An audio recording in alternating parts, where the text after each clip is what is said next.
მონაზნური ცხოვრება საოცარია.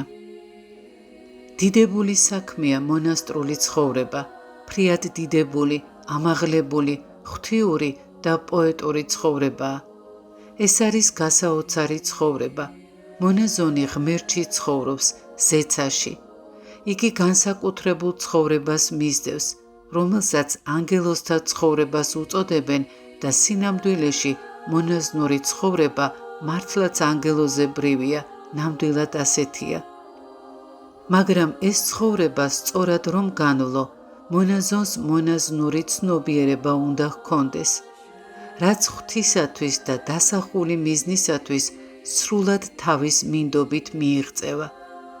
იგი მდუმარებაში, გონებრივ ლოცვაში, ღვაწლსა და მორჩილებაში ცხოვრობს. მონაზონი ყველაფრისთვის უნდა მოკვდეს, რომ ქრისტეში იცხოვროს. მონაზონი ღმერთის მსახურებისათვის მხურვალე სურვილით იღვიძებს, ასრულებს თავის კანონს, იჩქარის მსახურებაზე და მორჩილებაზე. მას მხოლოდ ერთი საზრუნავი აქვს, ღმერთს როგორ ეყოს სათნო, როგორ ემსახუროს უფალს, როგორ გახდეს ღვთის სახელის დიდების მიზეზი. გონებაში მას მუდამ ერთი აღთქმა აქვს, რომელიც მონაზვნად აღკვეცის დროს ყოვლადწმიდა სამებას აღუთქვა. ამიტომ იგი ხშირად და ყურადღებით კითხულობს მონაზნური აღთქმის წესგანგებას. არ არღვევს მონასტერში დადგენილ წესს, არამედ ყველა წესს იცავს. მონასტერში რომ წარემატო, ძალდაუტანებლად უნდა იღვაწო, ყველაფერს სიხარულით და სურვილით უნდა აკეთებდე და არა იძულებით. მონაზონი ის კი არ არის, ვინც იძულებით, მექანიკურად და შიშით აკეთებს რაიმეს. არამედ მონაზონი, რასაც არ უნდა აკეთებდეს, მხოლოდ ზეციური სიძის სიყვარულით უნდა აკეთებდეს. ღვთის სიყვარულით უნდა აკეთებდეს და არა იმიტომ, რომ გონებაში ჯოჯოხეთის ან სამოთხის ხსოვნა უდევს.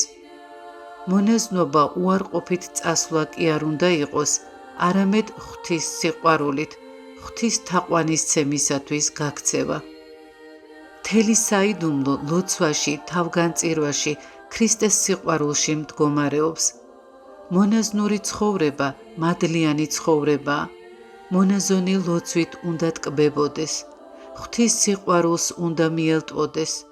ის ვერ შეძლებს მონაზნობაში დგომას ლოცვით თუ არ დატკბა.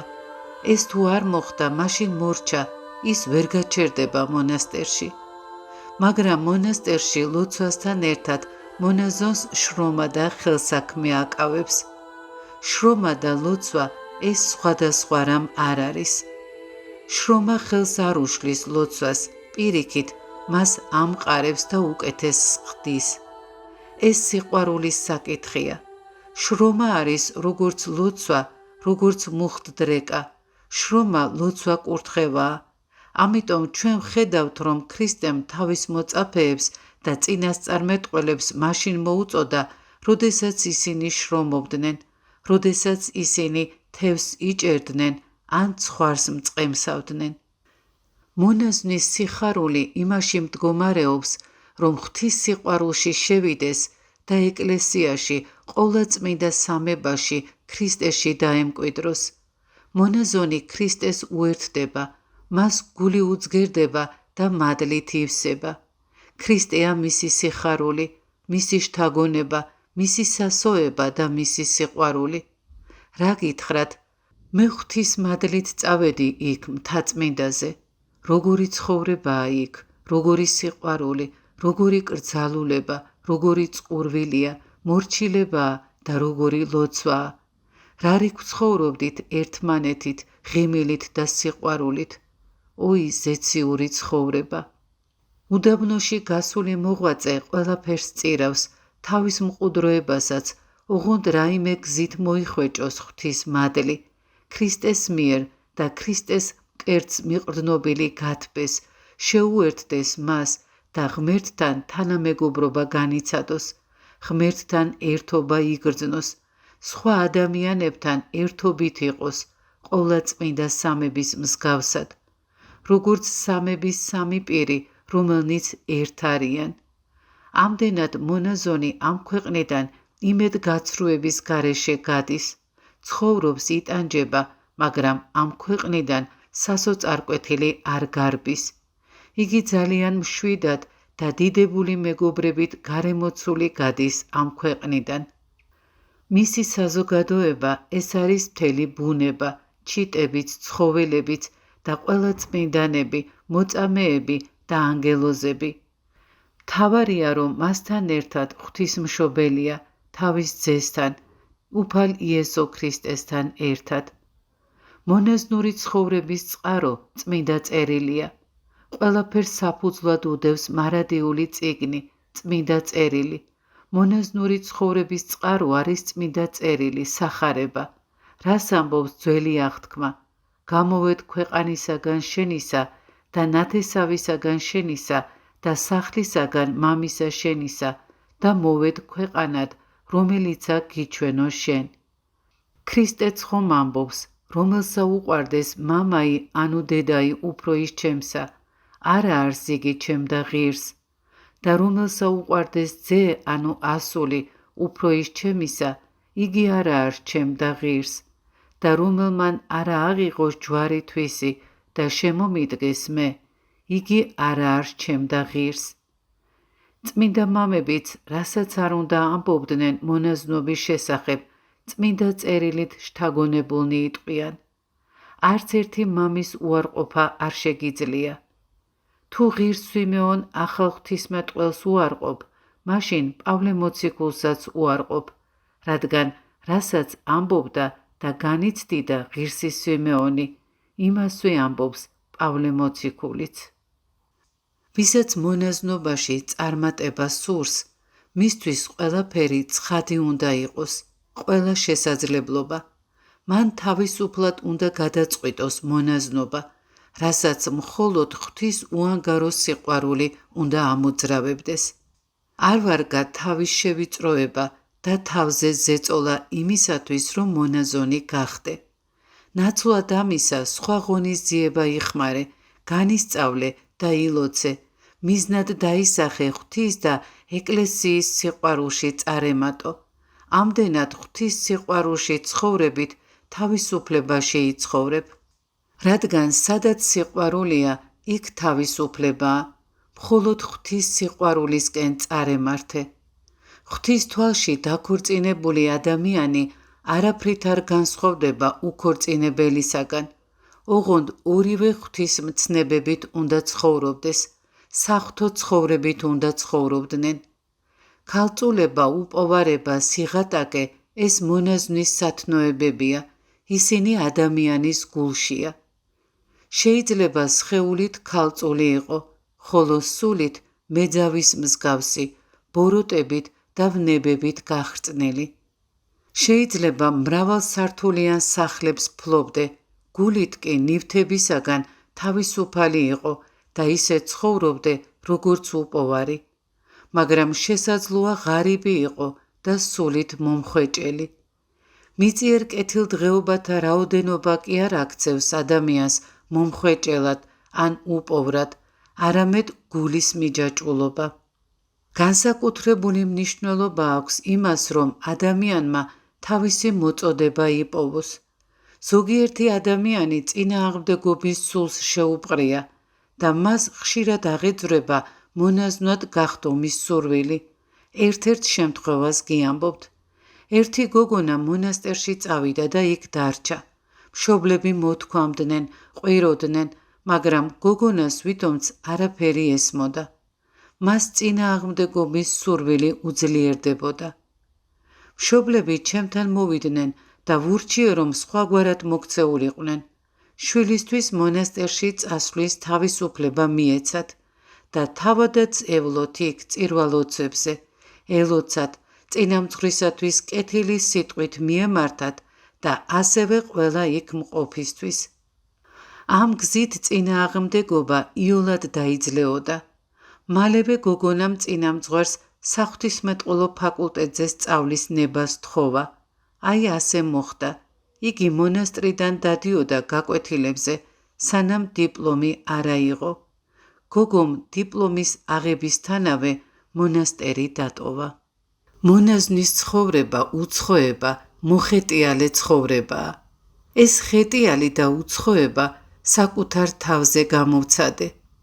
ყველასგან და ყველაფრისგან შორს შენ იღწვი ლოცულობ და მხოლოდ უფალი გხედავს. ძალიან მომწონდა უდაბნო, ახლაც მომწონს. კარგი იქნებოდა კავსოკალიფში რომ წავსულიყავი. ჩემთვის დიდად სასიხარულოა კავსოკალიფში ჩასვლა.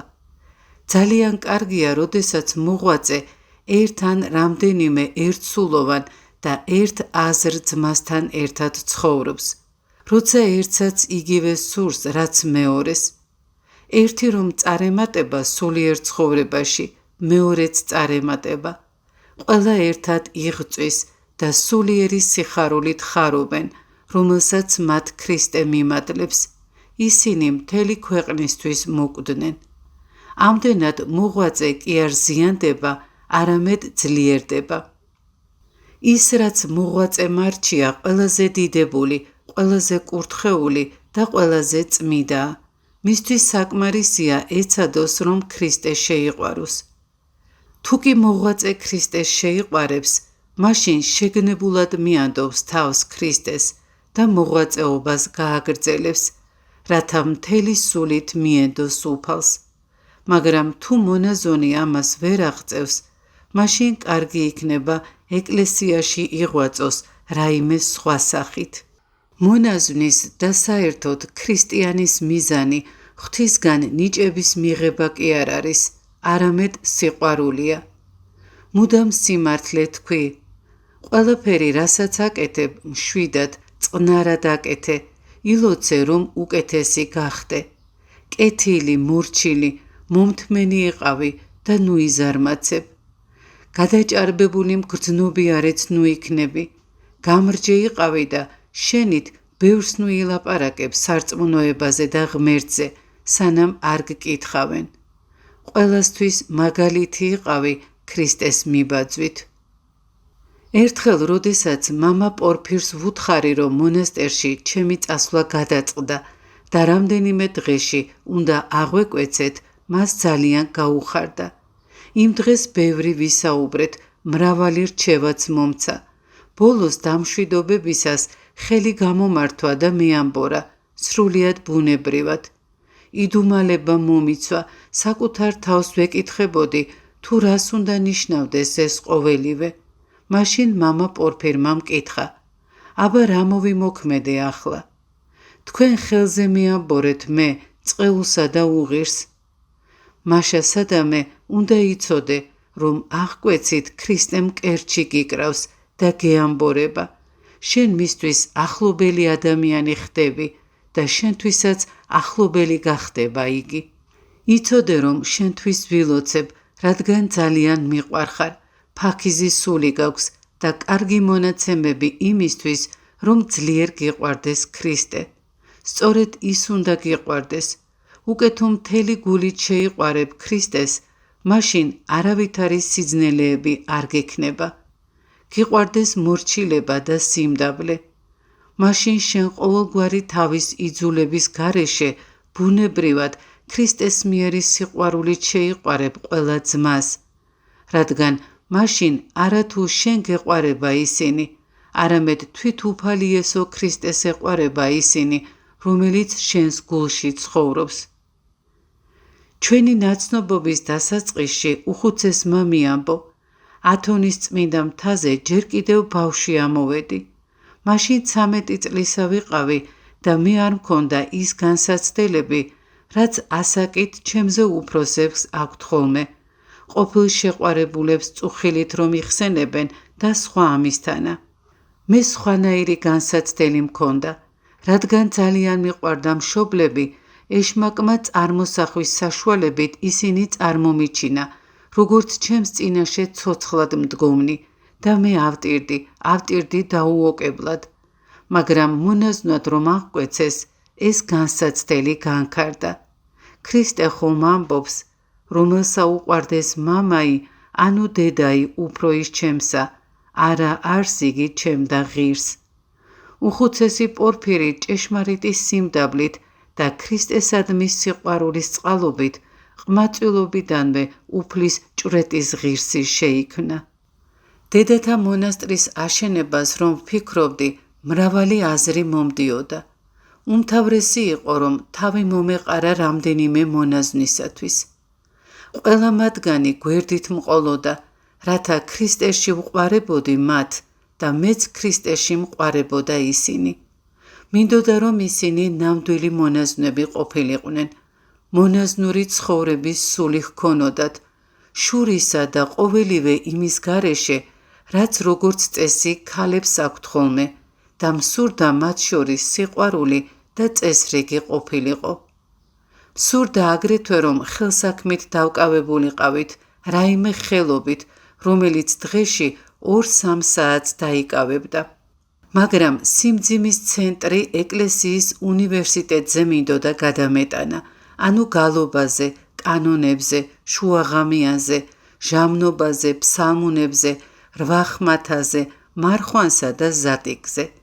ყველაფრის წაკითხვა მსურდა, რისი შესაძლებლობაც იქნებოდა და რაც ტიპიკონში ეწერა.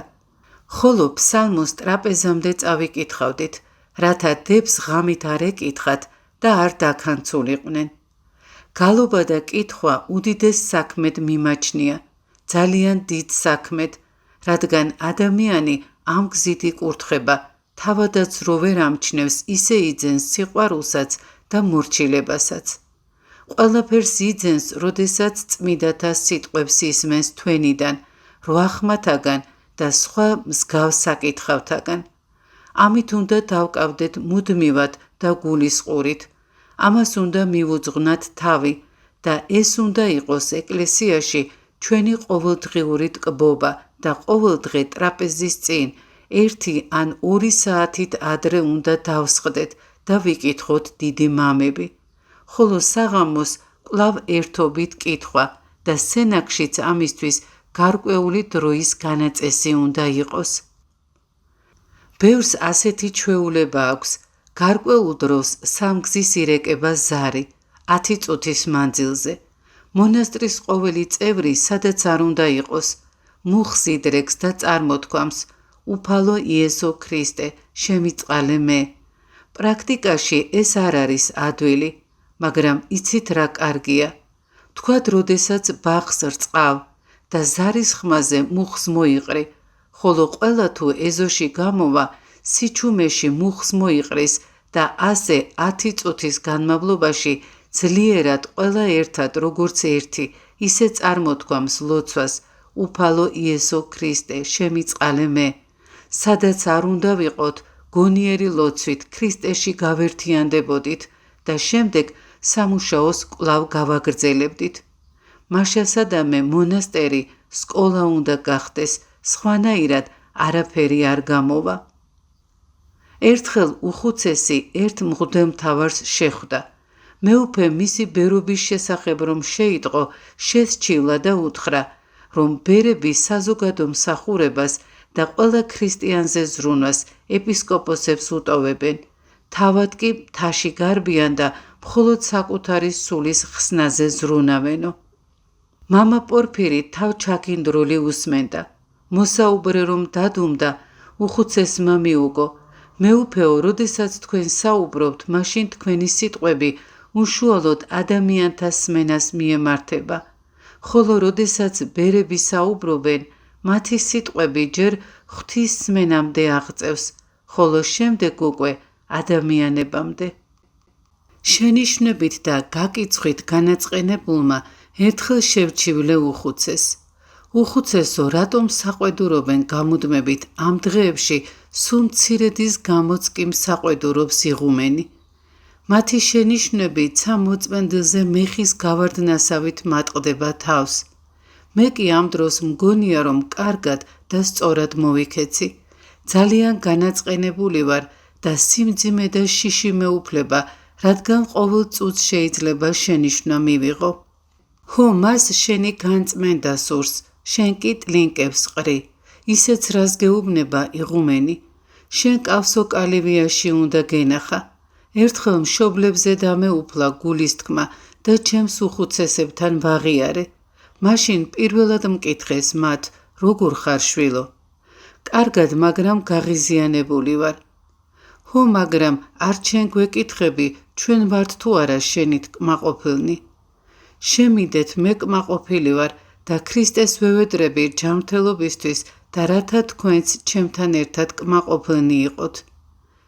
მე იმის კურთხევაც კი არ მქონდა გზად მიმავალი, ვინმეს გავსაუბრებოდი, დამლოცეთ ვიტყოდი და გზას გავუყვებოდი. გვიან მიხვდი ჩემი მოძღვრები ძალიან მკაცრები რომ იყვნენ. მათთან ვერავინ ცხოვრობდა და ყველა მიდიოდა, მე კი სათნოდ მიმაჩნდა ისინი. მაგრამ ერთხელ მოულოდნელად დავრკოლდი. რა მოხდა, მაგალითი მითხარით თუ შეიძლება რომ გავიგო, ვკითხე უხუცეს. გეტყვი, ერთხელ დილით სამზარეულოში სამუშაო დავასრულე. კნუტისთვის თეფშზე საჭმელი დავდი და გარეთ გავიტანე. მალევე შემოbrunდი და კარი დაკეტილი დამხვდა. ვერ გავაღე, არაფერი გამომივიდა. კარს უკან მამა პანტელეიმონი დავინახე, რომელიც ყვიროდა. საიდანაც გახვედი, იქიდან შემოდი. რაღაც ვიზამდი, თეფშით ხელში სახლს შემოუვარე და ცენტრალური შესასვლელით შევედი. რაც დრო გადის უკეთესობის ნაცვლად უარესდები და გონება გეკარგება, დაგავიწყდა საიდან გახვედი, კარი ხომ დაკეტილია, არ ცხრებოდა მამაო. მე მჯეროდა ყოველივე და არ ვეწინააღმდეგებოდი. შემიდეთ, მხოლოდ ეს ვთქვი, ჩემთვის კი ვამბობდი, უფალო განანათლე ჩემი სიბნელე, აი რა უყურადღებო ვარ, საიდან გავედი დამავიწყდა. ახლა როცა ამ ყოველივეზე ვფიქრდები, ვაცნობიერებ რომ ყოველივე ჩემთვის, ჩემს აღსაზრდელად იყო იმ ხანად მორჩილისთვის, რათა გამოვეცადე მათ და ენახათ, განვრისხდებოდი და შევესიტყვებოდი თუ არა. იცი შვილო ჩემო, ჩვენ მზად არ ვართ ღვთისაგან იმის მისაღებად, რასაც შევთხოვთ, მაგალითად სიმდაბლისთვის. როდესაც მომწიფდებით, ანუ მზად ვიქნებით ამისთვის, მაშინ მოგვანიჭებს მას უფალი. ოღონდ სულის თვალი უნდა ავახილოთ, რათა უფლის მიზანი გულისხმავყოთ. მამა პორფირი ამბობდა, რომ მონაზნური ცხოვრება არის თავისუფლება. არც მდუმარება და არც სიმშვიდე არ არის, არამედ ის არის იწროება, სიმდაბლე და მორჩილება. ნამდვილ მონაზვნად გახდომის სურვილი ერთია, ხოლო ამისთვის რეალური შესაძლებლობის ქონა სხვა რამაა. მონაზნური ღვაწლის საფუძველი ქრისტეს გულმხურვალე სიყვარულს უნდა ეფუძნებოდეს. სიყვარული და მხოლოდ სიყვარული, ეს თუ არ იქნება, მაშინ ადამიანი ჭკუიდან შეიძლება შეიშალოს. გესმის რას გეუბნები? დიახ უხუცესო, გონი მესმის. ადამიანი თავისი არსებობის დასაბამს მარტოდ და ველურად ცხოვრობდა. ის ყველაფერს აკეთებდა, რისი სურვილიც გააჩნდა. ამ ველურობის ფესვები ჩვენ შინაგანში ახლაც არსებობენ. ბევრი განსაკუთრებით კი ქალებს ეხება ეს, მშვიდ გარემოს ეძებს ერთი მიზნით, რომ მშობელთა მორჩილებიდან გავიდეს, რათა საკუთარი სურვილისამებრ იცხოვროს. მაგრამ ასეთი ცხოვრება შორსაა მონაზნობისგან. ზოგიერთები პირველყოფილი ადამიანების ამ სიველურით შედიან მონასტერში. მაგრამ როგორც კი შენიშვნას მიიღებენ, როგორც კი მორჩილებაზე და დაჯერებაზე რამეს ეტყვიან, უმალ აღშფოთდებიან და ამბობენ, აქ არავის არ ესმის ჩემიო და მონასტრიდან მიდიან. საბოლოოდ კი ისინი მარტოდ რჩებიან, საკუთარ სურვილებთან ერთად. ხშირად ემართებათ ეს განსაკუთრებით კი ქალებს. ათონის ერთ-ერთი მონასტრის ძმებმა ჰკითხეს მამა პორფირს, წარემატებოდნენ თუ არა ისინი ერულ გარემოცვაში, თუ მათი სულისთვის უმჯობესი და სასარგებლოა მთაწმინდაზე ცხოვრება, რომელიც მუდამ მდუმარების უდაბნო იყო, რაზეც უხუცესმა უპასუხა. ბერი თუ ათენის მოედანზე გონება გაუფანტველად იმყოფება, მაშინ ეს იგივეა, თითქოს ათონზე ეცხოვროს. ხოლო ბერი თუ ათონის წმინდა მთაზე გონება მოუკრებელად ცხოვრობს, მაშინ ეს იგივეა, თუნდაც ათენის მოედანზე იმყოფებოდეს. უხუცესი ხას უსვამდა, რომ მაცხოვნებელია არა ადგილი, სადაც ადამიანი ცხოვრობს, არამედ ცხოვრების წესი. სანამ სქემოსანი გავხდებოდი, წინა დღით ერთი განსაკუთრებული კურთხევა მივიღე. ჩემს უხუცესთან ერთად დიდ ლავრაში უნდა წავსულიყავით, რათა აღკვეცის კურთხევა მიგვეღო. იღუმენი, რომელმაც კურთხევა მოგცა, წმინდა ადამიანი იყო. როდესაც ასკეტის წმინდა ნილოს სინელის სენაკს ჩავუარეთ, პირველად იქ ვიგრძენი ზეციური კეთილსუნელება, რომელმაც სრულიად აღმავსო და უხუცეს ვუთხარი ეს. მან უბრალოდ მომისმინა, არაფერი მითხრა და გზა გააგრძელა. ჩვენც ასევე უბრალოდ უნდა შევხედოთ ამას. მეორედ წმინდა ხარლამპის წმინდა ნაწილებთან შევიგრძენი ზეციური კეთილსუნელება. ჩემი აღკვეცის ღამეს ყველა მამა შეიკრიბა წმინდა სამების ტაძარში. კირიოკონში ღამისთევის ლოცვა ჩავატარეთ და ვიგალობეთ. ამდენად ჩვენ საკუთარ თავს ვწვრთნით, ვამუშავებთ უსისხლოდ, ისე რომ თავადაც ვერ ვამჩნევთ ამას. ანუ ადამიანი თავის ძველ ადამიანს ძლევს, აუძლურებს და ამას უბრძოლველად აკეთებს. იგი არ ებრძვის ძველ კაცს, არამედ უვარგის, გამოუსადეგარს ხდის მას და საკუთარ თავში ახალ ადამიანს ზრდის. საეკლესიო მსახურება მუდამ ღვთის სიყვარულით უნდა აღესრულებოდეს.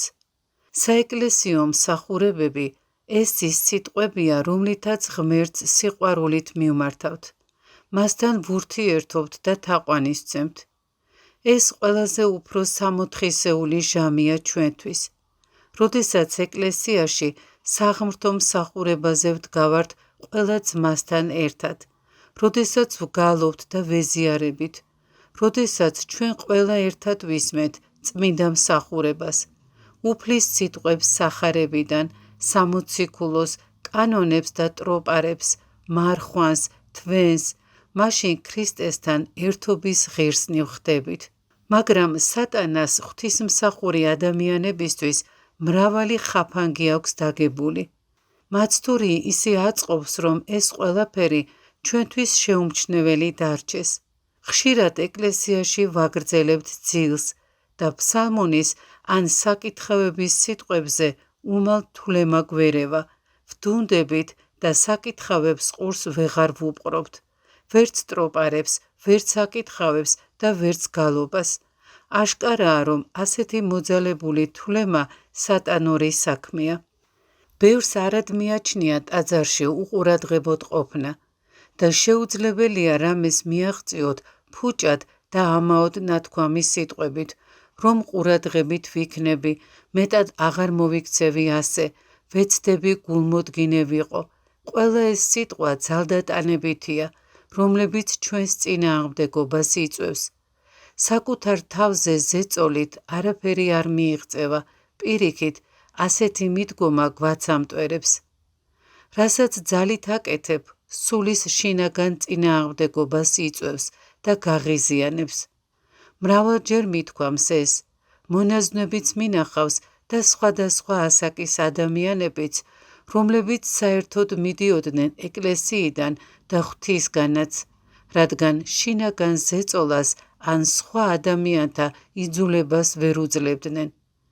იძულების მიზეზით ადამიანი არა მარტო ეწინააღმდეგება ეკლესიას, არამედ მისი გაგონებაც აღარ სურს.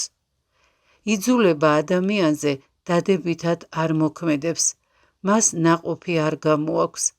რა თქმა უნდა, იძულებითია, როცა ადამიანი რაიმეს აკეთებს იმიტომ, რომ ასე თქვა უხუცესმა, ასე თქვა სულიერმა მოძღვარმა და ეს ადამიანიც ამბობს, მაგალითად, ახლა საღამოს ლოცვაზე უნდა წავიდე.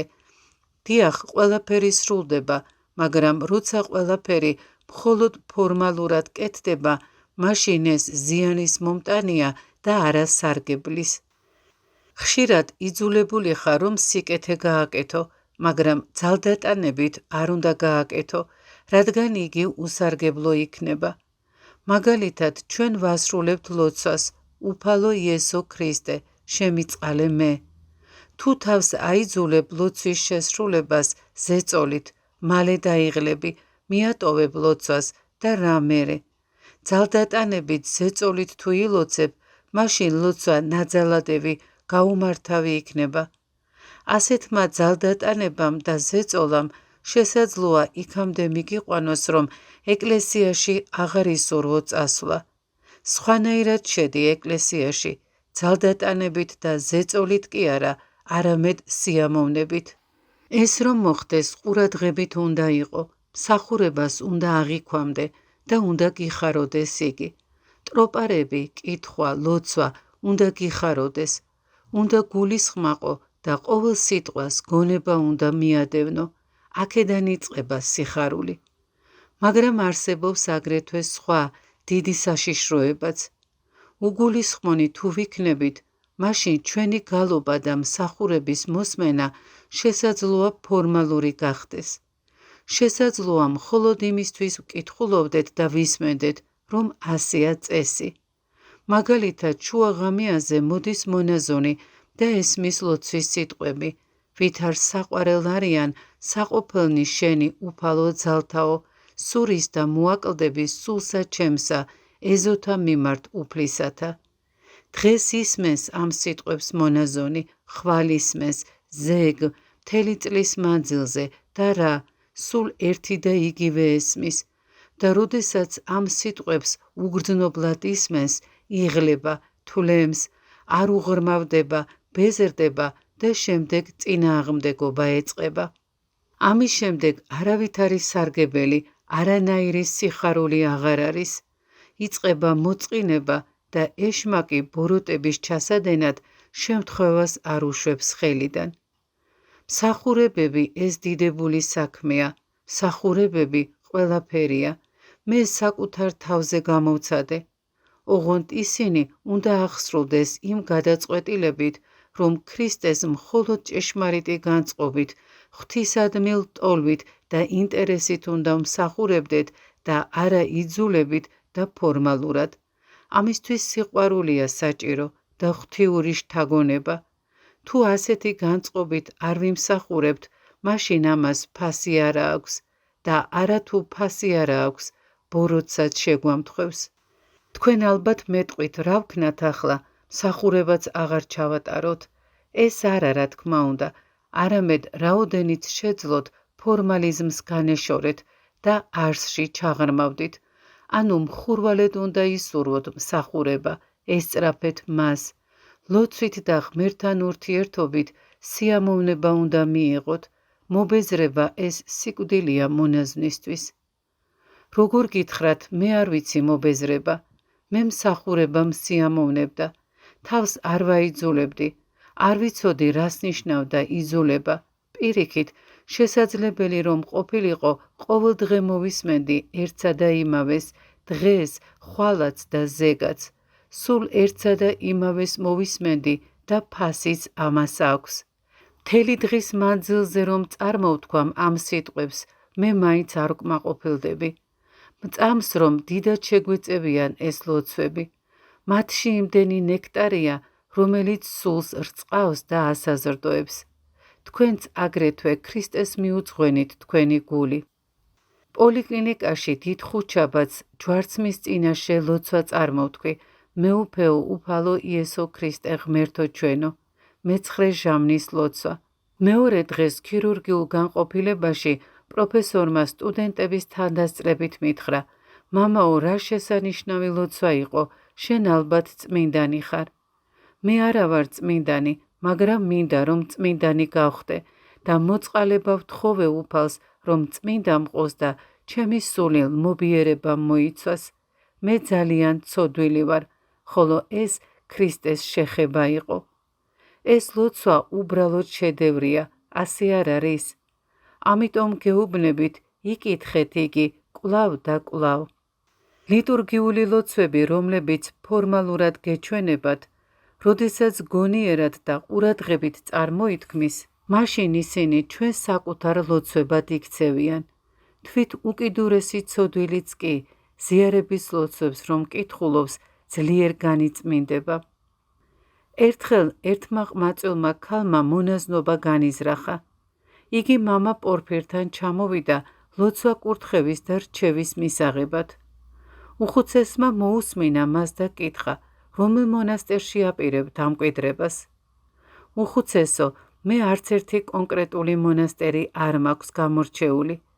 ერთადერთი რაც მსურს ის არის, რომ მყუდრო ცხოვრებისთვის კი არ ვეძიო ადგილი, არამედ ვიცხოვრო იქ, სადაც ღვთისმსახურებას შევძლებდი. იქ, სადაც უფალი ინებებს, მაგრამ მე ბრმა ვარ და არ ვუწყი ნება ღმრთისა. ამისთვის მოვედი თქვენთან, რათა თქვენ მირჩიოთ, თქვენ ხომ უწყით ღვთის ნება. ხოლო მე თქვენი წმინდა ლოცვების მსასოებელი, ყოვლად მოწყალე ღვთის ამ ნების თანახმად მოვიქცევი. გაინტერესებს რა სურს უფალს. იმ მონასტერში სურს დამკვიდრდე, რომელიც თავად მოგწონს. ყურადღება მიაქციე იმას, რომ შენ მიერ შერჩეული მონასტერი ნესტიან ადგილზე არ იყოს. სხვაგვარად სნეულებათა გამო იძულებული იქნები, რომ იგი დატოვო. უფალს სურს აგრეთვე, რომ კეთილსათნო წინამძღვარი გყავდეს. ნებისმიერ შემთხვევაში შენ თავად უნდა გადაწყვიტო, რა გინდა. თუ კარგი რეგენტი გინდა გახდე, მაშინ შეარჩიე მონასტერი, სადაც კარგად გალობენ და სადაც კარგი გუნდია. თუ გსურს, რომ კარგი მკერავი დადგე, ლამაზად ქარგვა ისწავლო, მოძებნე მონასტერი, სადაც კარგი ოქროქსოვის სახელოსნოა. ხატმწერი გინდა იყო, მაშინ მონახე მონასტერი, სადაც კარგ ხატებს წერენ. შეიძლება რომელიმე მონასტერში შენიშნო, რომ ტრაპეზზე ხშირად გამოაქვთ მარცვლეული და შენ იფიქრო, რომ ეს სამზარეულო მე არ შემეფერება. სხვაგან შეიძლება ამაოებას და საუბრებს წააწყდე და იფიქრო, რომ შენ სიწყნარე გინდა და აქ ვერ მოისვენებ. ვიღაცამ კი შეიძლება თქვას, ამ მონასტერში დავრჩები და მხოლოდ საკუთარ თავს მივხედავ. მაშინ თავისი დუმილით ეს მორჩილი სხვებსაც მაგალითს მისცემს. როცა მიხვდები თუ რას ეძებ, მაშინ შენთვის გასაგები გახდება თუ რომელ მონასტერში დამკვიდრდე. უხუცესო, გრძნობ, რომ ღვთისგან შორს ვარ, ჩემი ცოდვების გამო. ერთადერთი რაც მსურს ის არის, რაც შეიძლება ახლოს ვიყო ღმერთთან, მაგრამ მარტოს ამის ძალა არ შემწევს და ძალიან მინდა გვერდით მყავდეს ის, ვინც ღმერთთან ახლოს არის, რათა ხელი ჩამჭიდოს და უფალთან მიმიყვანოს. ამის გაგონებაზე უხუცესი საწოლიდან წამოიმართა, სიხარულით სახე გაუნათდა და წამოიძახა, სწორია, სწორედ ეს გვინდა, ღვთის ნებაც ეს არის, რომ მორჩილებით მივენდოთ მას, ვინც ღმერთთან ახლოს არის, რათა მან მიგვაახლოს უფალს. დიახ, უხუცესო, მე ამის მოთხოვნილებას გრძნობ, მაგრამ წინააღმდეგობები არსებობს. როგორი? მე მხოლოდ ერთ ადამიანს ვიცნობ, რომელიც ღმერთთან ახლოს არის და რომელმაც მუდამ უწყის მისი წმინდა ნება. შესაძლოა სხვებიც არიან, მაგრამ ჩემთვის ასეთი ადამიანი მხოლოდ ერთია და ეს თქვენ ხართ. და იცი, რომ აქ დედათა მონასტერი მექნება. უხუცესო, სიხარულით შეძახა და აქ თქვენ გვერდით რომ ეცხოვრა, მაშინ უბედნიერესი ვიქნებოდი. კეთილი, მე დიდი ხანია ბერი ვარ, ასე რომ ცოტათი ვერ კვევი იმაში, თუ რა არის მონაზნური ცხოვრება. გააგრძელე შრომა, სამუშაოს ნუ მიატოვებ და ტელეფონზე დამირეკე ხოლმე, მეც დაგირეკავ. ახლა აქ ვერ დაგტოვებ, რადგან ჯერ ტაძრის შენებაც არ დასრულებულა. ამას გარდა აქ უკვე 30-მდე სურს დამკვიდრება და მხოლოდ შენ რომ დაგასახლო, იმათ ეწყინებათ. ტაძრის და კორპუსების შენება რომ დასრულდება, მაშინ ჩამოდი, დამკვიდრდი აქ და ნახე თუ მოგეწონება. აქ მიწიერი 64 იქნება. მონასტერს კედელს შემოვარტყამთ, რომლის გასწვრივაც ვარდებს დავრგავთ. წირველი მღვდელი გვეყოლება, რომელიც ერის ხალხისთვის ლოცვებს აღასრულებს.